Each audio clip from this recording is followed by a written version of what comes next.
sekarang jam 1 malam. Aku seperti sedang berbicara dengan diriku sendiri. Video ini aku buat sekitar 7 tahun lalu. Di Solo ada potongan-potongan lepas dari beberapa rekaman. Hubunganku dengan video merupakan bagian dari yang aku alami ketika aku harus pindah dari bekerja dengan mesin tik beralih ke komputer. Mungkin hampir 2 bulan aku beradaptasi dengan media baru ini.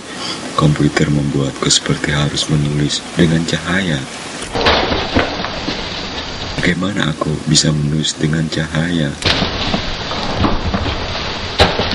Aku memandangi layar komputer yang mengeluarkan cahaya dan tidak berbunyi seperti mesin tik itu. Waktu itu mengetik di komputer masih menggunakan program MS Word. Aku mulai merasa tertolong karena aku bisa bermain-main dengan Photopaint dari Corel.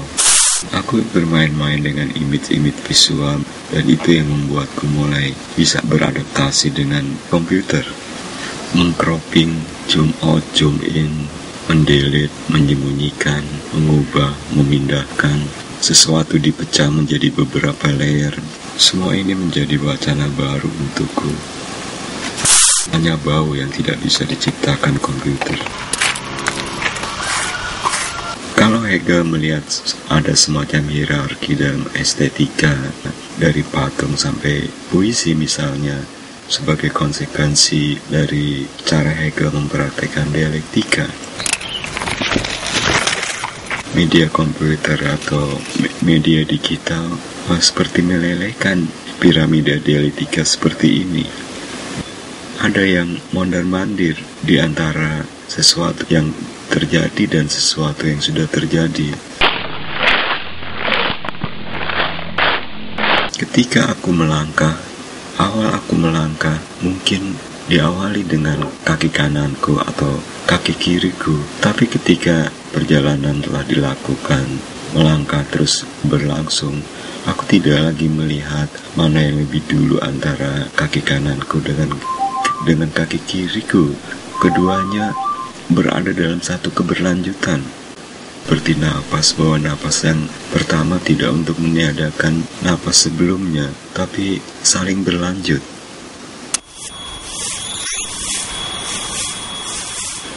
Video mengambil kembali sesuatu yang sudah berlalu dan menempatkannya dalam semacam rekayasa visual. Waktu di sini menjadi durasi. Dia menjadi fakta baru yang memberikan kesaksiannya sendiri. Menempatkan sama pentingnya antara pikiran kita dengan suara batu atau suara jangkrik. Suatu yang direkam dan dilihat kembali, dan kemudian seperti ada sisi yang lain yang tetap masih hidup dan tetap ingin mendapat ruangnya untuk hidup. Ular yang makan kodok di video ini, keong bakicot, sapi, angin, monyet, semua ini menurutku bukan sesuatu yang terjadi begitu saja. Menurutku ini semacam pertemuan dengan semacam diriku juga.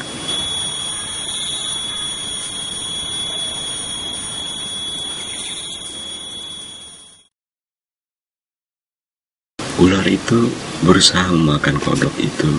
Berkali-kali aku memikirkan peristiwa ini, apakah ular itu telah membunuh kodok itu atau kodok itu telah melanjutkan kehidupan ular itu dan kodok itu melanjutkan hidupnya di dalam tubuh ular itu.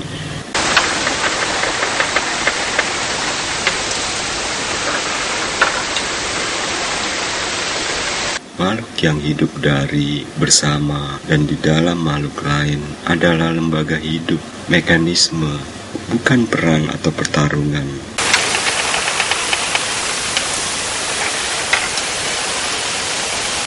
Kalau kita adalah binatang, sudahlah, kata Vincent Mahieu. Jangan bertanya lagi, jadilah binatang, makanlah.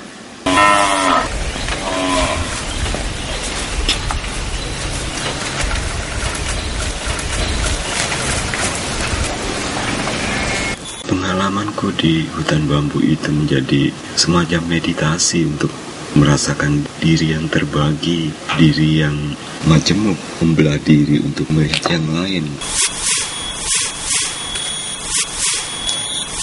Kemajemukan yang pada gilirannya mengembalikan kita sebagai seseorang yang menurutku seharusnya heran kenapa harus mengelilingi dirinya melebihi dari keseorangannya sendiri.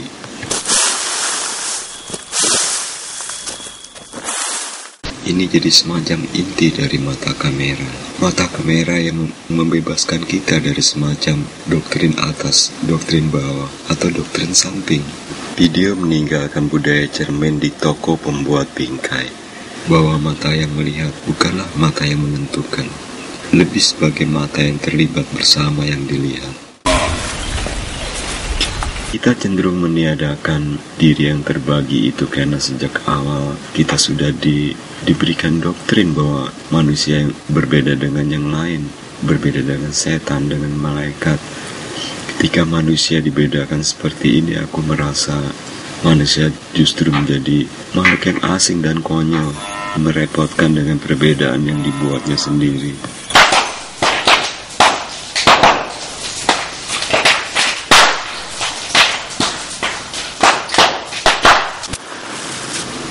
Awalnya aku merasa bahwa semua rekaman ini peristiwa yang begitu saja terjadi. Tapi sekarang aku punya pikiran lain. Ketika aku melihat lagi video ini, aku merasa ada aku di sana yang masih tetap bekerja, menyapu di kebun jati itu. Aku yang sudah menjadi dia itu rasanya masih terus bekerja sampai sekarang, menyapu, membersihkan daun-daun kering. Awal tahun kemarin, aku mencoba mendatangi lagi tempat ini di Mojosongo. Aku membayangkan aku bisa bertemu aku yang sudah menjadi dia itu di kebun jati itu.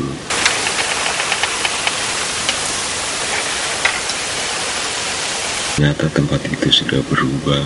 Aku seperti kehilangan aku yang sudah menjadi dia itu. Waktu itu aku merasa aku yang sudah menjadi dia itu sudah mati karena perubahan yang terjadi di tempat itu. Tapi ketika aku melihat kembali video ini, aku tetap merasa bahwa aku yang telah menjadi dia itu tetap hidup dan tetap bekerja di sana. Aku ingin meyakini bahwa semua itu masih berlangsung. Aku yang telah menjadi dia itu masih terus bekerja sampai sekarang, entah di mana. Dia yang direkam, dan dia yang direkam itu menemukan kehidupan lain di dalam video itu. Semacam proyek bunuh diri dari rekaman-rekaman kehilangan dan sesuatu yang terus berlalu. Tindakan antara kematian dan kehidupan berlangsung jadi realitas kemayaan yang aku terima sebagai realitas itu sendiri. Video akhirnya memberikan sebuah ruang ritual baru di mana kita melakukan ritual atas kematian diri kita sendiri, melakukan ritual atas kematian Tuhan juga. Ritual yang tidak lagi bermain di tingkat isu-isu nihilisme atau ateisme, tetapi semacam fakta lain bahwa diri kita sebenarnya majemuk, terbagi dengan yang lainnya. Cinta dari kemajemukan yang lebih transenden juga daripada kantong kresek monogamis. Mungkin ini satu cara yang aku lakukan untuk menyembuhkan diriku sendiri dari banyak kehilangan yang dialami, dari banyak hal yang berlalu. Menurutku video menjadi menarik untuk melihat kematian sebagai peristiwa waktu, dan tiba-tiba ada kematian yang tetap hidup di dalam video yang pernah kita rekam. Semacam manifesto kesepian untuk melihat yang terus berlalu.